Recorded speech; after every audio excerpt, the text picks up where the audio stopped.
একদিন সুডঙ্গের একদম শেষ প্রান্তে আমরা একটি বিশেষ কক্ষ দেখতে পেলাম। সেই কক্ষের দরজায় একটি অদ্ভুত তালা লাগানো ছিল এবং সেই তালা খোলার জন্য একটি বিশেষ চাবির প্রয়োজন ছিল।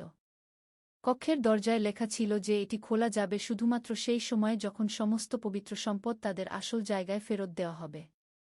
এই দেখে আমাদের কৌতূহল আরও বেড়ে গেল। আমরা বুঝতে পারলাম যে আমাদের কাজ এখনও শেষ হয়নি। আমাদের প্রথমে সমস্ত সম্পদ ফেরত দিতে হবে, তবেই আমরা জানতে পারব যে এই গোপন কক্ষে কি রয়েছে। আমরা আরও মনোযোগের সাথে আমাদের কাজ চালিয়ে যেতে লাগলাম। দিন দিন আমাদের সংগ্রহ কমতে থাকে এবং আমরা আরও বেশি মন্দিরে যেতে থাকি। প্রতিটি স্থানে আমরা যে স্বাগত সম্ভাষণ পাই তা আমাদের আরও অনুপ্রাণিত করে। কয়েক মাস পর আমরা দেখলাম যে সুডঙ্গের সমস্ত বাক্স খালি হয়ে গেছে। সব জিনিসপত্র তাদের আসল জায়গায় ফেরত দিয়ে দেওয়া হয়েছে।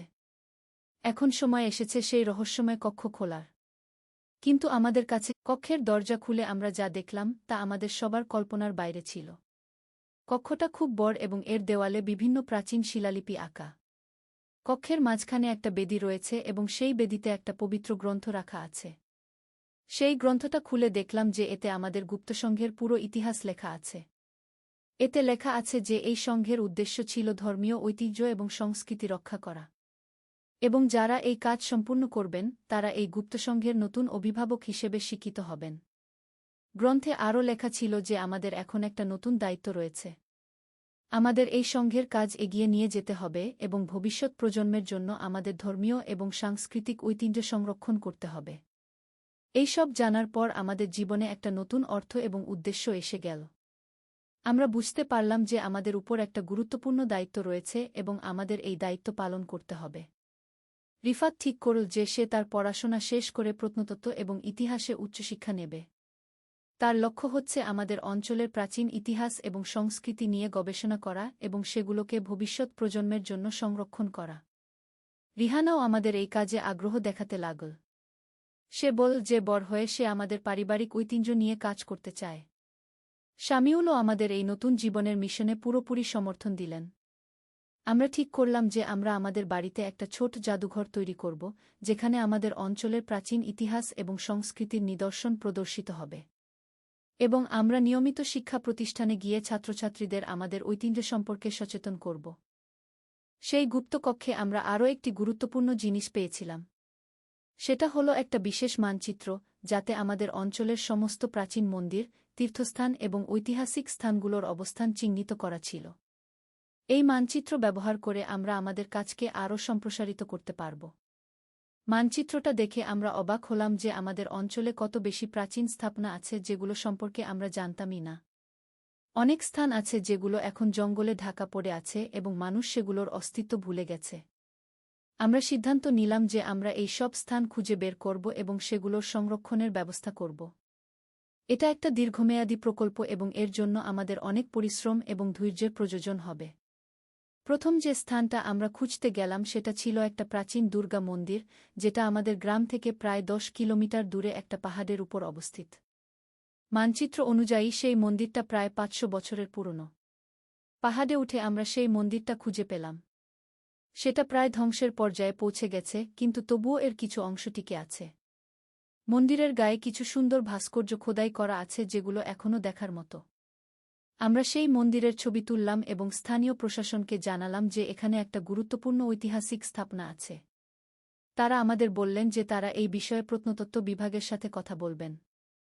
এভাবে একটার পর একটা স্থান আমরা খুঁজে বের করতে লাগলাম। প্রতিটি স্থানে আমরা নতুন কিছু না কিছু আবিষ্কার করতাম।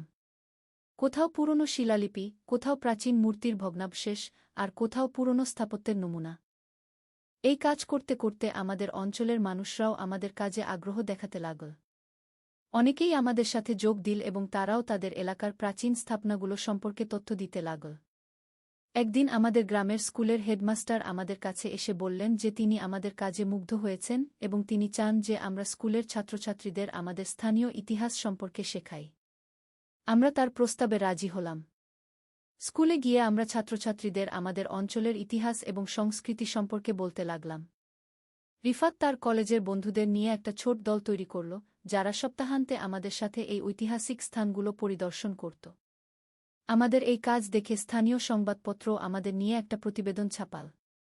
সেই প্রতিবেদন পড়ে আরও অনেক মানুষ আমাদের কাজে আগ্রহী হল। এমনকি জেলা প্রশাসনও আমাদের কাজের প্রশংসা করল এবং আমাদের সহায়তার প্রতিশ্রুতি দিল। কয়েক মাস পর আমরা দেখলাম যে আমাদের ছোট উদ্যোগ একটা বড় আন্দোলনে পরিণত হয়েছে। অনেক মানুষ এখন তাদের নিজের এলাকার ইতিহাস এবং সংস্কৃতি সম্পর্কে সচেতন হয়েছে এবং সেগুলো সংরক্ষণে এগিয়ে এসেছে।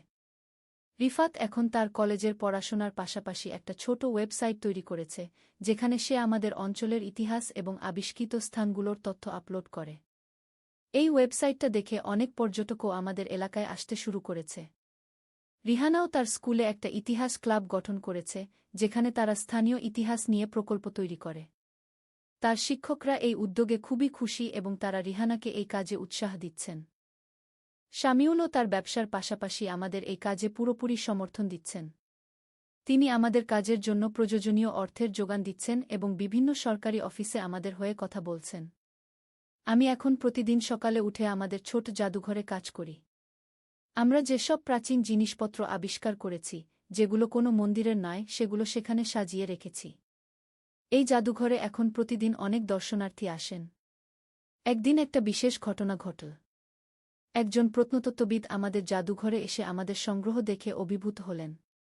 তিনি বললেন যে আমাদের কিছু নিদর্শন খুবই গুরুত্বপূর্ণ এবং এগুলো জাতীয় জাদুঘরে প্রদর্শনীর উপযুক্ত।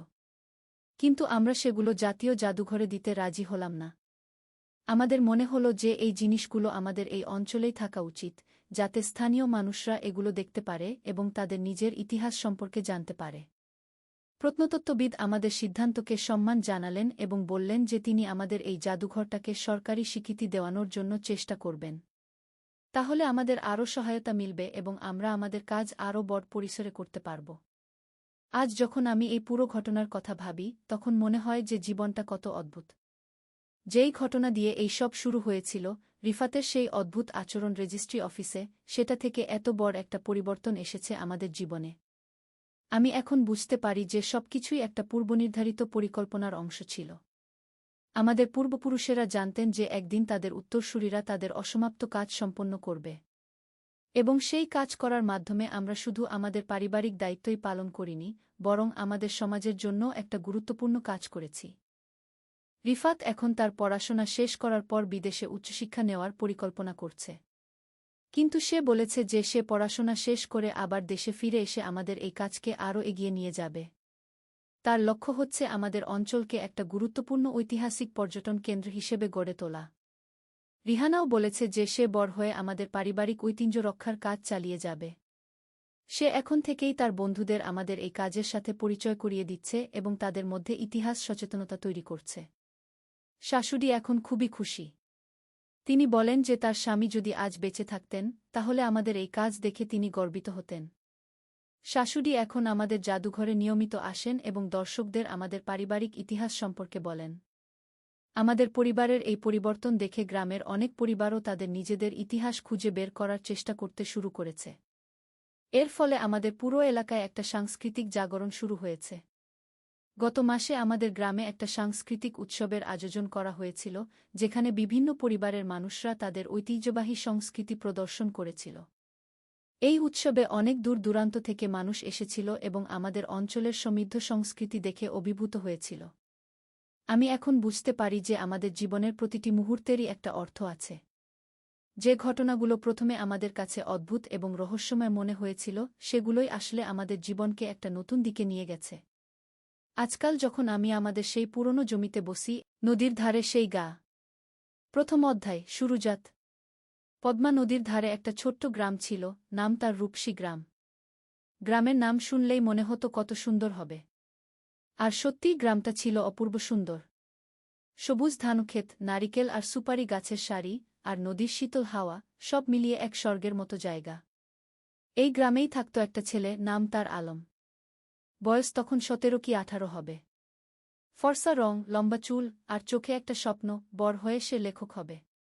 প্রতিদিন সন্ধ্যায় নদীর ধারে বসে সে লিখত তার ডায়েরিতে। কখনো কবিতা, কখনো গল্প, কখনো শুধু মনের কথা। আলমের বাবা মোক্তার সাহেব ছিলেন গ্রামের স্কুলের প্রধান শিক্ষক। মা রহিমা বেগম ছিলেন একজন নরম মনের মহিলা, যিনি সবসময় সবার জন্য রান্না করতেন। তাদের ছোট্ট টিনের চালের বাড়িটা ছিল গ্রামের মাঝখানে। আলমের একটা ছোট বোন ছিল, সামিয়া। বয়স তার 10 বছর। চঞ্চল, দুষ্টু, কিন্তু খুব মিষ্টি। সে সবসময় ভাইয়ের পিছন পিছন ঘুরত। ভাইয়া, আমাকে নিয়ে চলো না। এই ছিল তার প্রিয় সংলাপ। দ্বিতীয় অধ্যায়, নতুন প্রতিবেশী। একদিন গ্রামে নতুন একটা পরিবার এলো। তারা ঢাকা থেকে এসেছিল। বাবা একজন সরকারি চাকরিজীবী, বদলি হয়ে এই উপজেলায় এসেছেন। তাদের সাথে ছিল একটা মেয়ে, নাম তার তানিয়া। তানিয়া ছিল আলমের সমবয়সী। লম্বা চুল, বড় বড় চোখ, আর মুখে সবসময় একটা হাসি। সে ছিল খুবই পড়ুয়া। বই পড়তে তার খুব ভালো লাগত। প্রথম দিন যখন সে গ্রামের স্কুলে ভর্তি হল, তখন সবাই অবাক হয়ে তাকে দেখছিল। শহুরে মেয়ে, কিন্তু কোনো অহংকার নেই। আলম আর তানিয়ার প্রথম দেখা হয়েছিল স্কুলের লাইব্রেরিতে। দুজনেই একই বই খুঁজছিল, রবীন্দ্রনাথের গোরাগু। তুমিও রবীন্দ্রনাথ পড়ো? আলম জিজ্ঞেস করেছিল। হ্যাঁ, আমার খুব প্রিয়। তুমি? তানিয়া হেসে জবাব দিয়েছিল। সেই থেকে তাদের বন্ধুত্ব শুরু। প্রতিদিন স্কুলে, লাইব্রেরিতে, আর কখনো কখনো নদীর ধারে বসে তারা গল্প করত। সাহিত্য নিয়ে, জীবন নিয়ে, স্বপ্ন নিয়ে। তৃতীয় অধ্যায়, স্বপ্নের কথা। একদিন সন্ধ্যায় নদীর ধারে বসে আলম তানিয়াকে বলল, জানো, আমি বড় হয়ে লেখক হতে চাই। এমন গল্প লিখব যেগুলো মানুষের মন ছুঁয়ে যাবে গু। তানিয়া মৃদু হেসে বলল, তুমি পারবে। তোমার লেখার হাত খুব ভালো। তুমি যা লিখো তাতে আন্তরিকতা আছে গি। তুমি কি হতে চাও? আলম জিজ্ঞেস করল। আমি শিক্ষিকা হতে চাই। গ্রামের মেয়েদের পড়াতে চাই। দেখো না, এখানে কত মেয়ে স্কুলেই যায় না।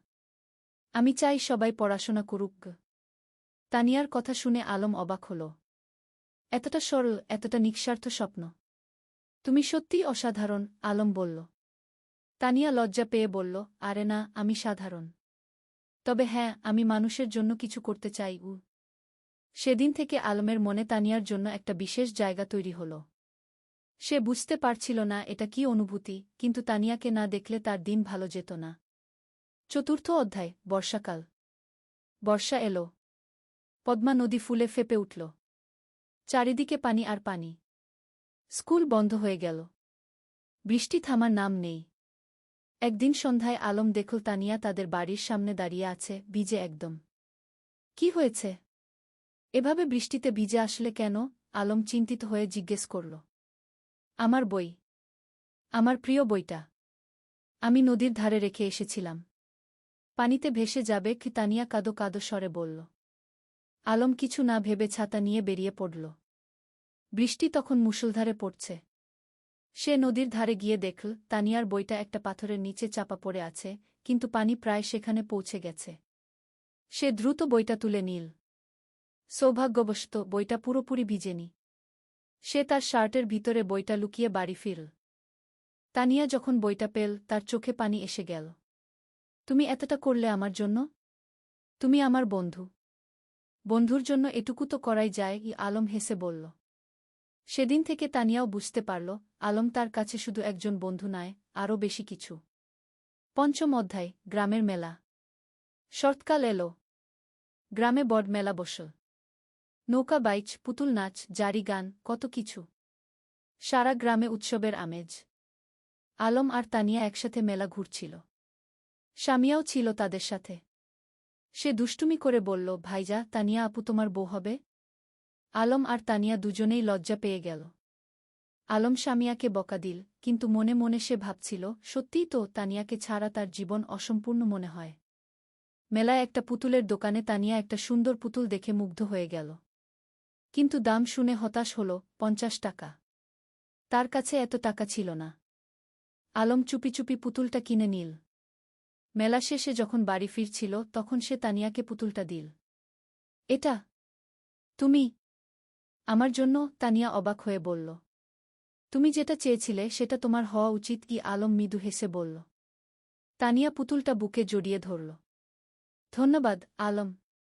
তুমি সত্যিই খুব ভালো। সেদিন রাতে আলম তার ডায়েরিতে লিখল, আজ আমি বুঝেছি ভালোবাসা কাকে বলে। যাকে দেখলে বুক ভরে যায়, যার জন্য নিজের সবকিছু দিয়ে দিতে ইচ্ছা করে, সেই তো ভালোবাসা। ষষ্ঠ অধ্যায়, সংকট। কিন্তু জীবন তো সবসময় সুখের থাকে না। একদিন আলমের বাবা হঠাৎ অসুস্থ হয়ে পড়লেন। ডাক্তার বলল তাকে ঢাকায় নিয়ে যেতে হবে ভালো চিকিৎসার জন্য। আলম দুশ্চিন্তায় পড়ে গেল। ঢাকায় যেতে হলে অনেক টাকা লাগবে। তাদের পরিবার তো সচ্ছল নয়। তানিয়া যখন এ খবর পেল সে তার বাবাকে বলল। তানিয়ার বাবা একজন ভালো মানুষ ছিলেন। তিনি আলমের বাবার চিকিৎসার জন্য টাকা দিতে রাজি হলেন। না না, এভাবে আমরা নিতে পারব না, মোক্তার সাহেব বললেন। আপনি আমার মেয়ের শিক্ষকের বাবা। আমার দায়িত্ব আপনার সেবা করা, তানিয়ার বাবা বললেন।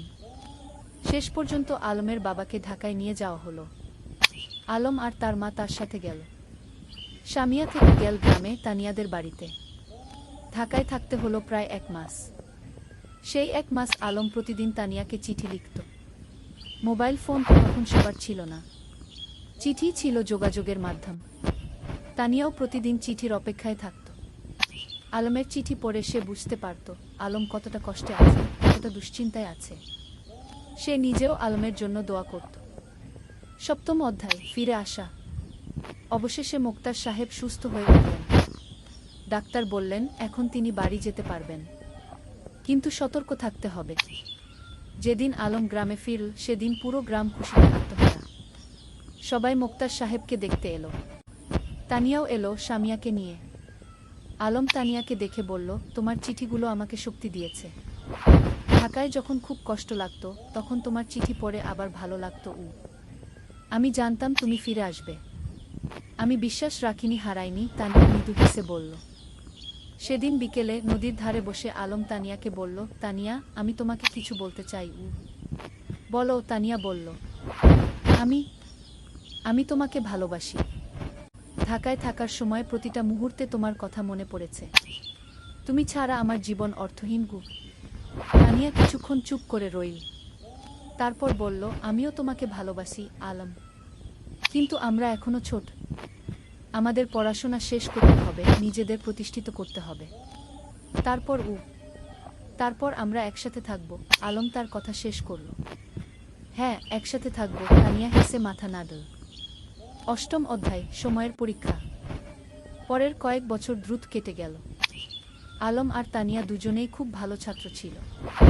এসএসসি পরীক্ষায় দুজনেই জিপিএ 5 পেল। এরপর তারা ঢাকায় কলেজে ভর্তি হল। আলম নটরডেম কলেজে আর তানিয়া হলিক্রস কলেজে। গ্রাম ছেড়ে শহরে আসতে হল। শহরের জীবন ছিল অন্যরকম। ব্যস্ততা, ভিড়, শব্দ, সবকিছু গ্রামের থেকে আলাদা। কিন্তু আলম আর তানিয়া তাদের লক্ষ্য থেকে বিচলিত হল না। প্রতি সপ্তাহান্তে তারা দেখা করত। কখনো রমনা পার্কে, কখনো টিএসসিতে, কখনো কোনো বইয়ের দোকানে। তারা একে অপরকে উৎসাহ দিত, সাহস দিত। এইচএসসি পরীক্ষায়ও দুজনেই ভালো ফল করল। আলম ঢাকা বিশ্ববিদ্যালয়ে বাংলা সাহিত্যে ভর্তি হল আর তানিয়া শিক্ষা বিভাগে। কিন্তু বিশ্ববিদ্যালয়ের জীবনে নতুন চ্যালেঞ্জ এলো। রাজনীতি, সেশনজট, আর্থিক সংকট, নানা সমস্যা। কখনো কখনো আলমের মনে হতো সে হয়তো লেখক হতে পারবে না। তানিয়াও মাঝে মাঝে হতাশ হতো। কিন্তু তারা একে অপরকে সাহায্য করত। আলম যখন হতাশ হতো তানিয়া তাকে মনে করিয়ে দিত তার স্বপ্নের কথা। তানিয়া যখন ভেঙে পড়ত আলম তাকে শক্তি যোগাত। 9ম অধ্যায়, স্বপ্ন পূরণের পথে। স্নাতক শেষ করার পর আলম একটা পত্রিকায় চাকরি পেল, সাংবাদিক হিসেবে। বেতন খুব বেশি না, কিন্তু লেখার সুযোগ ছিল। সে ফিচার লিখত, গল্প লিখত। তানিয়া একটা স্কুলে শিক্ষিকা হিসেবে যোগ দিল। তার স্বপ্ন ছিল গ্রামে ফিরে যাওয়া, কিন্তু সে জানত এখনো সময় কম। আগে অভিজ্ঞতা অর্জন করতে হবে। একদিন আলম একটা প্রকাশনা সংস্থায় তার লেখা গল্পের পাণ্ডুলিপি জমা দিল। সে একটা উপন্যাস লিখেছিল, নদীর ধারে সেই গাগ। এটা ছিল তাদের নিজেদের গল্প, তাদের গ্রামের গল্প। কয়েক মাস পর প্রকাশক ফোন করলেন। আপনার বই আমরা প্রকাশ করতে চাই। গল্পটা খুব সুন্দর, আবেগময়। আলম বিশ্বাস করতে পারছিল না। তার স্বপ্ন সত্যি হচ্ছে। সে প্রথমেই তানিয়াকে খবরটা দিল। আমি জানতাম তুমি পারবে। তুমি তো সত্যিই লেখক। তানিয়া খুশিতে আটখানা। বইটা প্রকাশিত হওয়ার পর বেশ সাড়া পড়ে গেল। পাঠকরা ভালো সাড়া দিল। সমালোচকরাও প্রশংসা করল। 10ম অধ্যায়, ঘরে ফেরা। 5 বছর পর আলম আর তানিয়া সিদ্ধান্ত নিল তারা গ্রামে ফিরে যাবে। ঢাকায় তারা যা অর্জন করতে চেয়েছিল তা করেছে। এখন সময় এসেছে নিজেদের শেকদে ফিরে যাওয়ার। তারা বিয়ে করল। সাদামাটা অনুষ্ঠান, কিন্তু পূর্ণ আন্তরিকতায়। পুরো গ্রাম এসেছিল তাদের বিয়েতে। তোমরা আমাদের গর্ব, মুক্তার সাহেব আবেগে বললেন। বিয়ের পর তারা গ্রামেই থেকে গেল। আলম লেখালেখি চালিয়ে গেল। সে গ্রামের গল্প লিখত, সাধারণ মানুষের গল্প। তার বই পরপর সফল হতে লাগল।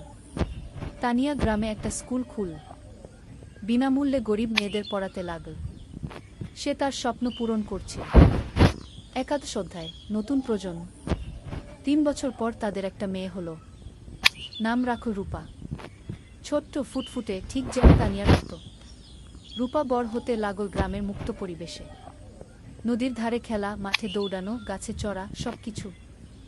আলম তাকে গল্প শোনাত, তানিয়া তাকে পড়াত। একদিন রূপা জিজ্ঞেস করল, বাবা, তুমি আর মা কিভাবে পরিচিত হলে? আলম হেসে বলল, সেটা একটা লম্বা গল্প মা। একদিন তোমাকে পুরো গল্প শোনাব গু। এখন শোনাও না, রূপা জেদ করল। আলম তানিয়ার দিকে তাকাল। তানিয়া হেসে মাথা নাড়ল। ঠিক আছে, শোনো তাহলে। অনেক বছর আগে এই নদীর ধারে দুটো ছেলে মেয়ে পরিচিত হয়েছিল। দাদ শ্রদ্ধায় পূর্ণ। বছর কেটে গেল। আলমের বই এখন দেশজুড়ে জনপ্রিয়। সে একজন প্রতিষ্ঠিত লেখক, কিন্তু খ্যাতি তাকে বদলায়নি। সে এখনও সেই সরল, বিনলি আলম। তানিয়ার স্কুল এখন বড় হয়েছে। শত শত মেয়ে সেখানে পড়ছে। অনেকে এখন কলেজে, বিশ্ববিদ্যালয়ে। তানিয়া তাদের সবার কাছে একজন আদর্শ। একদিন সন্ধ্যায় নদীর ধারে বসে আলম তানিয়াকে বলল, তুমি জানো, এই জায়গাটাই আমার সবচেয়ে প্রিয়। এখানেই আমরা প্রথম একসাথে বসেছিলাম, স্বপ্নের কথা বলেছিলাম। আর এখন সেই স্বপ্ন পূরণ হয়েছে, তানিয়া বলল। শুধু পূরণই না, আরও বেশি কিছু পেয়েছি। তোমাকে পেয়েছি, রূপাকে পেয়েছি, এই সুন্দর জীবনটা পেয়েছি। রূপা তখন দৌড়ে এসে তাদের কোলে বসল। বাবা, আমি বড় হয়ে তোমার মতো লেখক হব। আলম হেসে মেয়ের মাথায় হাত বুলিয়ে দিল। তুমি যা হতে চাও তাই হবে মা। আমরা তোমার পাশে আছি। সূর্য তখন অস্ত যাচ্ছে নদীর ওপারে। লাল কুমলা আকাশ, নদীর শীতল বাতাস, আর পরিবারের উষ্ণতা, এর চেয়ে সুন্দর আর কি হতে পারে? ত্রয়োদশ অধ্যায়, গ্রামের উন্নয়ন। আলম আর তানিয়া শুধু নিজেদের নিয়েই ব্যস্ত ছিল না, তারা পুরো গ্রামের উন্নয়ন নিয়ে ভাবত। আলম তার লেখালেখি থেকে যা আয় করত, তার একটা অংশ গ্রামের উন্নয়নে ব্যয় করত। তারা গ্রামে একটা লাইব্রেরি খুল, হাজার হাজার বই নিয়ে। গ্রামের যে কেউ এসে বই পড়তে পারত। ছোট ছেলেমেয়েরা বিকেলে এসে বই পড়ত, গল্প শুনত। জ্ঞানী শক্তি, আলম সবসময় বলত, আমরা যদি আমাদের নতুন প্রজন্মকে শিক্ষিত করতে পারি, তাহলে গ্রাম এমনিতেই উন্নত হবে। তানিয়া তার স্কুলে শুধু পড়াশোনাই শেখাতো না, জীবন দক্ষতাও শেখাতো। মেয়েদের শেখাতো কিভাবে আত্মবিশ্বাসী হতে হয়, কিভাবে নিজের মতামত প্রকাশ করতে হয়, কিভাবে স্বাবলম্বী হতে হয়। শিক্ষা মানে শুধু বই পড়া নয়, তানিয়া বলত। শিক্ষা মানে জীবনকে বুঝতে শেখা, মানুষ হয়ে ওঠা। গ্রামের মানুষ তাদের এই প্রচেষ্টায় খুব খুশি ছিল। যারা আগে মেয়েদের স্কুলে পাঠাতে চাইত না, তারাও এখন পাঠাতে শুরু করেছে। একদিন গ্রামের প্রবীণ হাজী সাহেব আলমকে বললেন, বাবা, তোমরা আমাদের গ্রামের জন্য যা করছো, সেটা আল্লাহ কবুল করুন। তোমরা না থাকলে আমাদের গ্রাম এখনো অন্ধকারেই থাকত। আলম বিনয়ের সাথে বলল, চাচা, আমরা তো এই গ্রামেরই সন্তান। আমাদের দায়িত্ব এই গ্রামের সেবা করা। চতুর্দশ অধ্যায়, বাধা আর সংগ্রাম। কিন্তু জীবন তো সবসময় মসৃণ পথে চলে না। একদিন গ্রামে একটা বড় সমস্যা দেখা দিল। পদ্মা নদীর ভাঙন শুরু হলো। প্রতিদিন নদী গ্রামের জমি গিলে খাচ্ছে। অনেক পরিবার তাদের বাড়িঘর হারাচ্ছে। ফসলের জমি নদীতে তলিয়ে যাচ্ছে। মানুষ আতঙ্কিত। আলম আর তানিয়া বসে থাকল না। তারা একটা সভা ডাকল। পুরো গ্রামের মানুষ এলো। আমরা যদি একসাথে কাজ করি, তাহলে আমরা নদীর ভাঙন রোধ করতে পারব, আলম বলল। আমাদের সরকারের কাছে দরখাস্ত দিতে হবে, আমাদের নিজেদেরও কিছু পদক্ষেপ নিতে হবে। তারা একটা কমিটি গঠন করল। জেলা প্রশাসকের কাছে দরখাস্ত দিল। সংবাদপত্রে লিখল। আলম তার লেখনীর মাধ্যমে এই সমস্যা তুলে ধরল সারা দেশে। কয়েক মাসের সংগ্রামের পর সরকার নড়েচড়ে বসল। নদীর তীরে বাঁধ নির্মাণের কাজ শুরু হলো। ধীরে ধীরে ভাঙন থামল। গ্রামের মানুষ স্বস্তির নিঃশ্বাস ফেলল। তোমরা আমাদের গ্রামকে বাঁচিয়েছ, একজন বৃদ্ধ আলমকে আশীর্বাদ করলেন। আমরা সবাই মিলে বাঁচিয়েছি, আলম বলল। এটা সবার প্রচেষ্টার ফল। পঞ্চদশ অধ্যায়, রূপার স্বপ্ন। রূপা এখন 10 বছরের। খুব মেধাবী মেয়ে। স্কুলে সব সময় প্রথম হয়। কিন্তু শুধু পড়াশোনায় নয়, সে খেলাধুলায়, গানেও ভালো। একদিন রূপা তার বাবা মাকে বলল, আমি ডাক্তার হতে চাই। গ্রামের মানুষদের সেবা করব। আলম আর তানিয়া খুশি হল। তাদের মেয়ে অন্যের সেবা করতে চায়, এর চেয়ে বড় গর্বের আর কি হতে পারে? তুমি যা হতে চাও, আমরা তোমাকে সাহায্য করব, তানিয়া বলল। কিন্তু রূপার একটা শর্ত ছিল। আমি ঢাকায় না, গ্রামেই থাকব। এখানেই পড়ব, এখানেই ডাক্তারি করব। আলম হেসে বলল, কেন মা? ঢাকায় তো ভালো সুযোগ পাবে। বাবা, তুমি আর মা যেমন গ্রামে ফিরে এসেছ, আমিও তাই চাই। গ্রামের মানুষদের সবচেয়ে বেশি সাহায্যের দরকার। এই কথা শুনে আলমের চোখে পানি এসে গেল। তার মেয়ে তার আদর্শকে ধারণ করছে। রূপা খুব পরিশ্রমী ছিল। প্রতিদিন ভোরে উঠে পড়াশোনা করত। মায়ের স্কুলে ছোটদের পড়াতে সাহায্য করত। বাবার লেখার কাজেও হাত লাগাত। রূপা, তুমি এত কাজ করো, ক্লান্ত হয়ে যাও না? তানিয়া একদিন জিজ্ঞেস করল। না মা, আমি যখন মানুষের উপকার করি তখন আমার ভালো লাগে। ক্লান্তি লাগে না, রূপা হেসে জবাব দিল। ষোড়শ অধ্যায়, পুরস্কার। আলমের লেখালেখি এখন দেশের সীমা পেরিয়ে গেছে। তার বই অনুবাদ হয়েছে বিভিন্ন ভাষা। বিদেশেও পাঠক তৈরি হয়েছে। একদিন একটা খবর এলো, আলম জাতীয় সাহিত্য পুরস্কার পেতে যাচ্ছে। এটা দেশের সর্বোচ্চ সাহিত্য পুরস্কার। পুরো গ্রাম আনন্দে উদ্বেলিত। আমাদের আলম জাতীয় পুরস্কার পাবে, সবাই গর্ব করে বলতে লাগল। পুরস্কার দেওয়ার অনুষ্ঠান হলো ঢাকায়। প্রধানমন্ত্রী নিজে পুরস্কার তুলে দিলেন আলমের হাতে। আপনার লেখা আমাদের গ্রাম বাংলার প্রকৃত চিত্র তুলে ধরে, প্রধানমন্ত্রী বললেন। আপনি দেশের গর্ব। আলম বিনয়ের সাথে পুরস্কার নিল। তার মনে পড়ল সেই দিনগুলোর কথা, যখন সে নদীর ধারে বসে স্বপ্ন দেখত লেখক হওয়ার। পুরস্কার পাওয়ার পর আলম একটা বক্তৃতা দিল। এই পুরস্কার শুধু আমার একার নয়। এটা আমার স্ত্রী তানিয়ার, আমার মেয়ে রূপার, আমার গ্রামের সব মানুষের। তারা আমাকে অনুপ্রাণিত করেছে, সাহস দিয়েছে। তানিয়ার চোখে খুশির অশ্রু। তার স্বামী এত বড় সম্মান পেল, কিন্তু তবুও সে নিজের কৃতিত্ব সবার সাথে ভাগ করে নিচ্ছে। সপ্তদশ অধ্যায়, তানিয়ার স্বীকৃতি। আলমের পুরস্কার পাওয়ার 1 বছর পর তানিয়াও একটা সম্মান পেল। সরকার তাকে সেরা শিক্ষক পুরস্কার দিল। তার স্কুল থেকে যে মেয়েরা বের হয়ে গেছে, তারা এখন বিভিন্ন ক্ষেত্রে প্রতিষ্ঠিত। কেউ ডাক্তার, কেউ ইঞ্জিনিয়ার, কেউ শিক্ষক, কেউ উদ্যোক্তা। পুরস্কার নেওয়ার সময় তানিয়া বলল, আমি শুধু বীজ বপন করেছি। এই মেয়েরাই আমার আসল পুরস্কার। তারা নিজেদের প্রতিষ্ঠিত করেছে, সমাজে অবদান রাখছে। তার স্কুলের একজন প্রাক্তন ছাত্রী, যে এখন একজন সফল ব্যবসায়ী, মঞ্চে উঠে এসে বলল, ম্যাডাম না থাকলে আমি আজ এখানে থাকতাম না। তিনি আমাকে শুধু পড়াশোনাই শেখাননি, আত্মবিশ্বাস শিখিয়েছেন। রূপা তখন মঞ্চের নিচে বসে মায়ের দিকে তাকিয়েছিল, গর্বিত চোখে। আমার মা সত্যিই সেরা, সে মনে মনে বলল। অষ্টাদশ অধ্যায়, সময়ের প্রভাব। আরও কয়েক বছর কেটে গেল। রূপা এখন 8ম শ্রেণীতে। খুব ভালো ছাত্রী। তার স্বপ্ন ডাক্তার হওয়ার, সেই স্বপ্ন এখনো অটুট। আলম এখনো লিখে যাচ্ছে। তার নতুন একটা উপন্যাস বের হলো, জোছনা রাতের স্বপ্ন। এটাও বেশ জনপ্রিয় হলো। তানিয়ার স্কুল এখন অনেক বড়। 300 জন ছাত্রী, 10 জন শিক্ষক, একটা পূর্ণাঙ্গ শিক্ষা প্রতিষ্ঠান। গ্রামটাও অনেক বদলে গেছে। এখন পাকা রাস্তা, বিদ্যুৎ, স্বাস্থ্যকেন্দ্র, সবকিছু আছে। কিন্তু গ্রামের আত্মা, সেই সারল্য, সেই ভালোবাসা, সেটা আছে অক্ষুণ্ণ। একদিন সন্ধ্যায় পুরো পরিবার নদীর ধারে বসেছিল। আলম, তানিয়া, রূপা আর সামিয়া। সামিয়া এখন বিবাহিত, তার একটা ছেলে আছে। ভাইয়া, মনে আছে যখন আমি ছোট ছিলাম, তুমি আর ভাবি এখানে বসে গল্প করতে? সামিয়া হেসে বলল। মনে আছে, আলম হেসে বলল। সেই সময়গুলো কত সুন্দর ছিল। এখনকার সময়ও কম সুন্দর নয়, তানিয়া বলল। আমরা একসাথে আছি, সুস্থ আছি, খুশি আছি, এর চেয়ে বড় সৌভাগ্য আর কি? রূপা বলল, বাবা, তোমার আর মায়ের মতো আমিও একজন ভালো মানুষকে জীবনসঙ্গী হিসেবে পেতে চাই। আলম মেয়ের মাথায় হাত রেখে বলল, তুমি পারবে মা। তবে তার আগে তোমার স্বপ্ন পূরণ করো। ডাক্তার হও।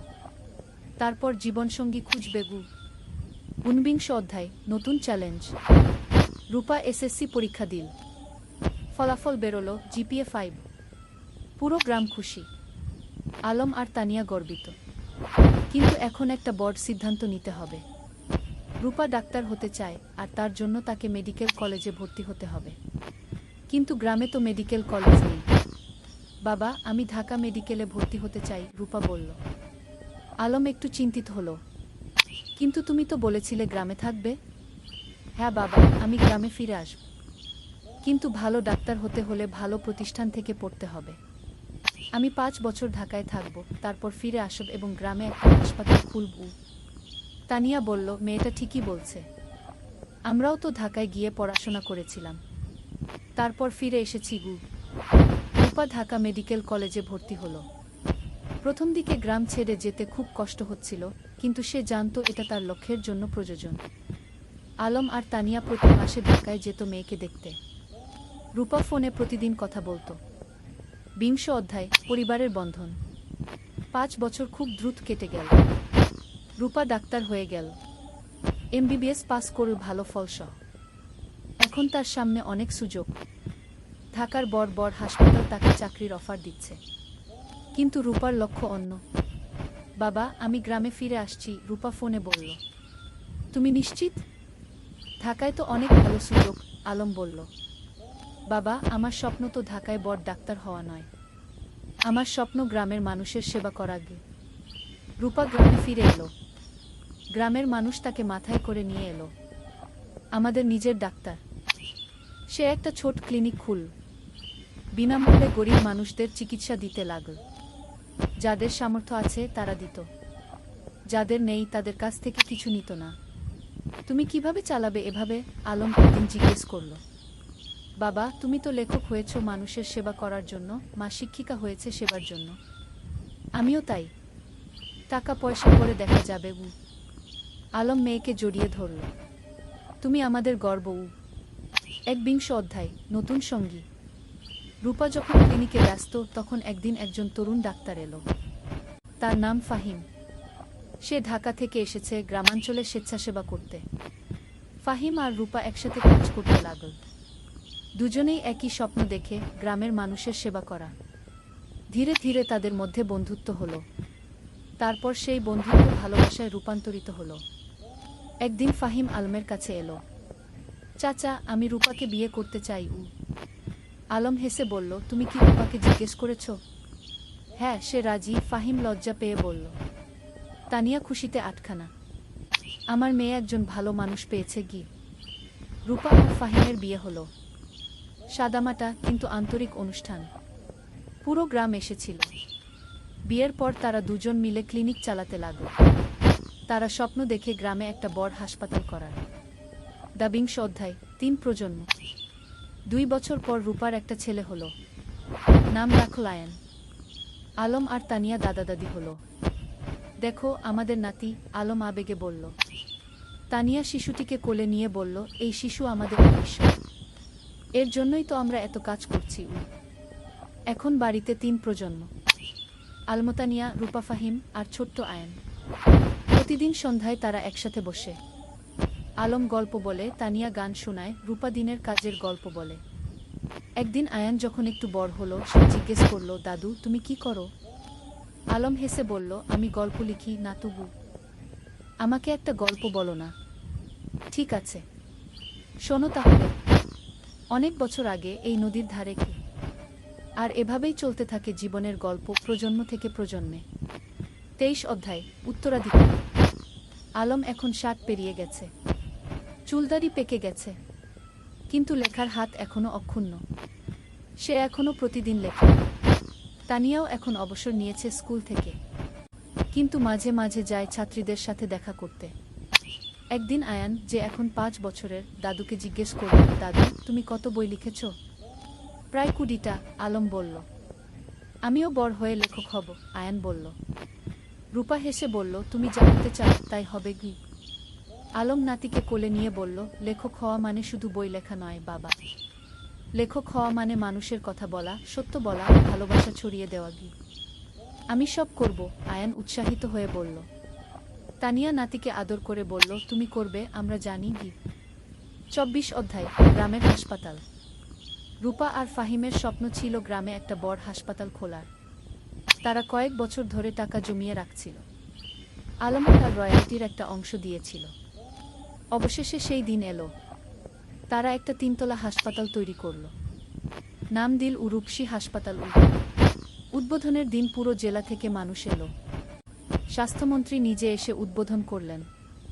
এই হাসপাতাল শুধু একটা স্বাস্থ্যসেবা কেন্দ্র নয়, মন্ত্রী বললেন, এটা একটা স্বপ্নের বাস্তবায়ন। ডা রূপা আর ডা ফাহিম যা করেছেন সেটা অনুকরণীয়। হাসপাতালে 10টা বেড, অপারেশন থিয়েটার, ল্যাবরেটরি, সবকিছু আছে। আর সবচেয়ে বড় কথা, গরিবদের জন্য বিনামূল্যে চিকিৎসার ব্যবস্থা। আলম গর্বে বুক ফুলিয়ে বলল, আমার মেয়ে যা করেছে আমি কলম দিয়ে তা করতে পারিনি। তুমি কলম দিয়ে মানুষের মন ছুঁয়েছ, আমি হাত দিয়ে মানুষের শরীর সারাচ্ছি। দুটোই সমান গুরুত্বপূর্ণ, রূপা বলল। 25 অধ্যায় প্রত্যাবর্তন। একদিন গ্রামে একটা আশ্চর্য ঘটনা ঘটল। যে ছেলেটা 30 বছর আগে গ্রাম ছেড়ে আমেরিকায় গিয়েছিল সে ফিরে এলো। তার নাম জামিল। সে আমেরিকায় একজন সফল ব্যবসায়ী, কিন্তু বয়স হয়েছে, এখন সে ফিরতে চায়। জামিল আলমের সাথে দেখা করতে এলো। আমি তোমার বই পড়েছি আমেরিকায় বসে। সেই বই পড়ে আমার গ্রামের কথা মনে পড়ে গেল, তাই ফিরে এলাম। স্বাগতম, আলম হাসি মুখে বলল। জামিল বলল, আমি এই গ্রামের জন্য কিছু করতে চাই। তুমি কি পরামর্শ দাও? আলম ভাবল একটু, তারপর বলল, গ্রামে একটা কারিগরি প্রশিক্ষণ কেন্দ্র খোলো। যুবকদের হাতে কলমে কাজ শেখাও, তাহলে তারা চাকরি পাবে, স্বাবলম্বী হবে। জামিল খুশি হল। চমৎকার আইডিয়া। কয়েক মাসের মধ্যে একটা কারিগরি প্রশিক্ষণ কেন্দ্র খোলা হলো। সেখানে ছেলেমেয়েরা কম্পিউটার, ইলেকট্রনিক্স, সেলাই, রান্না, নানা বিষয়ে প্রশিক্ষণ পেতে লাগল। এভাবে একে একে গ্রামে নতুন নতুন সুবিধা যুক্ত হতে লাগল। কেউ ফিরে এসে স্কুলে দান করল, কেউ রাস্তা বানিয়ে দিল, কেউ মসজিদ মন্দির সংস্কার করল। আলম দেখছিল আর ভাবছিল, একজন মানুষ যদি ভালো কাজ শুরু করে তাহলে সেটা অন্যদেরও অনুপ্রাণিত করে। কি 26 অধ্যায় পরবর্তী প্রজন্ম। আয়ন এখন 10 বছরের, খুব মেধাবী ছেলে। সে দাদুর কাছে বসে গল্প শোনে, দাদির কাছে থেকে জীবনের পাঠ নেয়। একদিন স্কুলে একটা রচনা প্রতিযোগিতা হলো। বিষয় ছিল আমার স্বপ্নের বাংলাদেশ। আয়ান লিখল, আমার স্বপ্নের বাংলাদেশে সবাই শিক্ষিত হবে, কেউ অসুস্থ হলে চিকিৎসা পাবে, কেউ গরিব থাকবে না, সবাই একসাথে মিলেমিশে থাকবে। আমার দাদু বলেন, স্বপ্ন দেখতে হয় বড়, তারপর সেই স্বপ্ন পূরণের জন্য কাজ করতে হয়। আয়ান প্রথম হলো, পুরস্কার পেল। আলম নাতির রচনা পড়ে চোখ ভিজিয়ে ফেল। আমাদের শিক্ষা বৃথা যায়নি, নতুন প্রজন্ম ঠিক পথে আছে। 27 অধ্যায় জীবনের সন্ধ্যা। আলম এখন 65 পেরিয়ে গেছে। শরীর একটু দুর্বল হয়ে এসেছে, কিন্তু মন এখনো তরুণ। একদিন ডাক্তার বলল, তার হার্টের সমস্যা আছে, বিশ্রাম নিতে হবে। রূপা খুব চিন্তিত। বাবা, তুমি এখন আর এত কাজ করবে না, বিশ্রাম নাও। কিন্তু আলম কি থেমে থাকার মানুষ? সে এখনো লেখে, মানুষের সাথে দেখা করে, গ্রামের উন্নয়নের কাজে যুক্ত থাকে। তানিয়া বলল, তুমি একটু শান্ত হও। আমরা এত কাজ করেছি, এখন পরের প্রজন্মকে দায়িত্ব দাও। তুমি ঠিক বলছো, আলম মেনে নিল। কিন্তু আমার একটা শেষ ইচ্ছা আছে। কি? তানিয়া জিজ্ঞেস করল। আমি আমাদের জীবনের গল্পটা লিখতে চাই, একটা আত্মজীবনী, যাতে পরের প্রজন্ম জানতে পারে আমরা কিভাবে স্বপ্ন দেখেছিলাম, কিভাবে সেই স্বপ্ন পূরণ করেছিলাম। তুমি লেখো, তানিয়া হেসে বলল। আমি তোমাকে সাহায্য করব। 28 অধ্যায় শেষ বই। পরের 6 মাস আলম লিখল তার জীবনের গল্প। নদীর ধারে সেই গা, একটি জীবন কথা কি নাম দিল।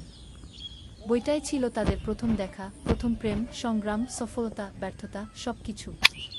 বই প্রকাশিত হওয়ার পর দেশজুড়ে সাড়া পড়ে গেল। মানুষ পড়ল আর অনুপ্রাণিত হল। একজন পাঠক চিঠি লিখল, আপনার বই পড়ে আমি বুঝেছি স্বপ্ন দেখা আর তা পূরণ করা সম্ভব। আমরা এখন আমার গ্রামে ফিরে যাব, কিছু করব। আলম এই চিঠি পড়ে খুশি হল। দেখো তানিয়া, আমাদের জীবন বৃথা যায়নি, আমরা মানুষকে অনুপ্রাণিত করতে পেরেছি। 29 অধ্যায় বিদায়।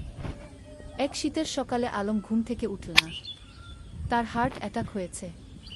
রূপা যতই চেষ্টা করল কিছু করতে পারল না। আলম চলে গেল। পুরো গ্রাম শোকে মুহ্যমান। আমাদের আলম চলে গেল, সবাই কাঁদল। তানিয়া কান্নায় ভেঙে পড়ল। তুমি আমাকে একা ফেলে চলে গেলে। রূপা মাকে সান্ত্বনা দিল। মা, বাবা চলে যায়নি।